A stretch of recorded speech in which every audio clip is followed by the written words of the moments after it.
If you're considering medical marijuana as an alternative solution to your condition, choose the safe and legal way. We're the Hemp and Cannabis Foundation, and we've helped over 100,000 patients nationwide obtain permits to legally possess, use, and grow medical marijuana. And we can help you. If you have questions, we have answers. Make the right decision. Call or visit our website today. Well, I smoked some marijuana with some people I like, just like everybody does from the East Coast to the West. I didn't even notice the cop on the bike, didn't know I was about to be the 20 millionth marijuana arrest. Should have fought for marijuana law reform, should have gone to the web and typed in norm to the L.org, norm will drop the A.org, baby. National Organization for the Reform of Marijuana Laws.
As with any medicine, there are right and wrong ways to make sure you're administered the correct amount, in the correct manner, for your particular condition. Marijuana is no different. Join us as we explore the pipes, peripherals, and products that allow pure pain alleviation in a segment we like to call the Tools of the Trade.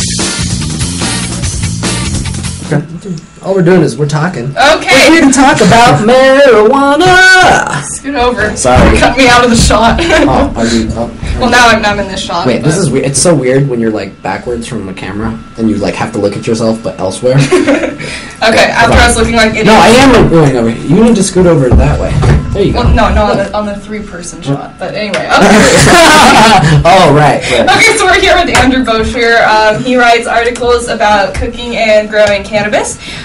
So I guess we'll just get started. What got you started in the medical marijuana industry? Actually, I started growing medical marijuana about 3 years ago. And the thing that got me into it was just I saw people around me that used it a lot. And they were just kind of the people I wanted to be around, even though I didn't use it. And I don't know if it was because they, used medical marijuana, but, I hung out with people that didn't. And I noticed that a lot of people were, like, a lot more stressed out and judgmental and very angry. So I chose to be around the more, laid-back people. Chiller people. Exactly. And those just so happen to be people that smoke marijuana often. Just so happened, yeah. Okay, cool. Exactly. Well, you're a medical marijuana patient? Yes. I have it for chronic back pain. I played football and I ran track. I played football for over 10 years, and I ran track for over 4, and needless to say, my back is taking a beating on the field, and then like stretching it out, hyperextending it. So I've also dislocated my shoulder a few times, and that's really iffy. So nice. I found that using medical marijuana really helps me be able to actually sleep, because I'm in so much pain, and that really helps me out. Not to mention, during the day, if I'm walking around or I have a job to do and it requires some extraneous activity, it really helps to be medicated. Right. So. Well, I completely agree. Yeah. Yes. So the first part of your articles is about growing cannabis, but then you also talk about cooking cannabis. So what got you started with that? Is that for your own pain relief or for others? Well, first of all, where are these articles? Where do you write your articles from? I write for a website called ehow.com. Okay. And it's free to join. Anybody can do it. And basically you get to post on how to do anything. Okay. Absolutely anything. And that's my basic engine to use. And I also use a growers forum called rollitup.org. Okay. And I posted recently my grow journal of my third crop that I'm doing, of some bag seeds that I've had. And that's been working out. I just actually posted a new post today. And so I urge people to check that out. It's on the last page. Sweet. And roll it up and eHow. And that's rollitup.com, org.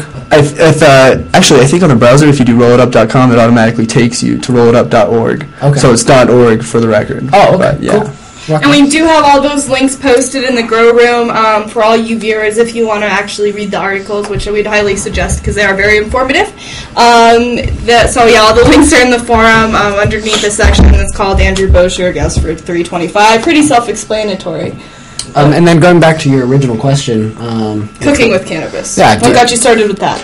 I think cooking produces a lot more different effects, more along the lines of not more body, right? Because it's going through your bloodstream right. as you're digesting it, rather than it's a whole different type of your brain. It's a whole different type of medication. Exactly. That's what you really would use for pain relief. In my experience, something like canna butter or anything involving some sort of cannabis butter. Now, I hate to play devil's advocate, but I don't cook with cannabis often. Right. So my problem is that edibles don't work for me. Okay. And so, as you saw earlier when we had Wild Bill with us, like he said, edibles don't really work for him either. I don't know if edibles don't work for me because I'm buying them at dispensaries and because I have such a high tolerance that they put lower tolerances of medicine in edibles at dispensaries. I know that's true because you don't want to destroy someone who's got a low tolerance, because when you eat medical cannabis, it can be very, very, very intense. Because I remember when I was younger, I did have an edible experience when I did have a lower tolerance, and I was well medicated for 8 hours. Exactly. Felt like I was just laying on my bed, and I felt like I was in a roller coaster. Exactly. Totally took the pain away. But my problem now is okay, I actually suffer from back pain too. I go to physical therapy twice a week. Right. I'm about to get x-rays from my spinal cord to see if I have a real disease because I'm in pain. I try to eat these edibles and nothing works. Am I decarboxylating the THC molecule wrong in the cooking process? Am I breaking it down wrong? Am I not buying an edible from the right person? Or do I just have way too high of a tolerance? Whenever you buy anything from any store, you really don't know 100% what you're getting. Okay. And, the salesman can say as much as they want about what they did for it, and they can go through the deepest process, but you don't know for a fact what they did because you weren't there. Okay. Most of the time. I've seen those cases before, and I really recommend you trying to do it yourself and using a higher concentration of plant matter to oil or butter per se. Okay. So that there's more effect and less amount. Right. Rather than vice versa. Just more butter, but not that plant material, just to make money. Right. Unfortunately. So I think some dispensaries, if you do buy butter from them or some edibles in general, they're doing it, to try to make profit, not necessarily medicate patients. So if I'm having edible troubles, I'd probably be better to go the route on trying it my own. Absolutely. But you can really screw edibles up because I know people who are like, oh, let's just bake with cannabis, it will work. Mm-hmm. And if you just throw it in there, it's not going to work. Throw it in there and cook it nice and hard. You're gonna vaporize your THC, and it's really going to taste like your herb because your herb's in the product. Literally. But if you vaporize the THC, there's no active cannabinoids to give you a medicated effect. No, then you're just tasting nonsense.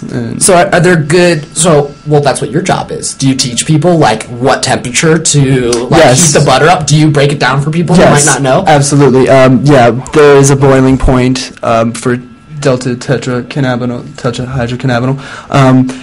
It's, when you generally cook with oil or butter, you usually want to make it to a low simmer, to where it's just a little bit of bubbles on the top, not where it's like a rapid boil, because it's just too violent and there's just too much going on in the mixture to where it actually synthesizes the THC with the oil molecule. Instead, It's just if you do it nice and easy and cook it nice and slow, then that way it'll actually do what it's supposed to. Also, if you do it for a longer period of time, obviously it'll give her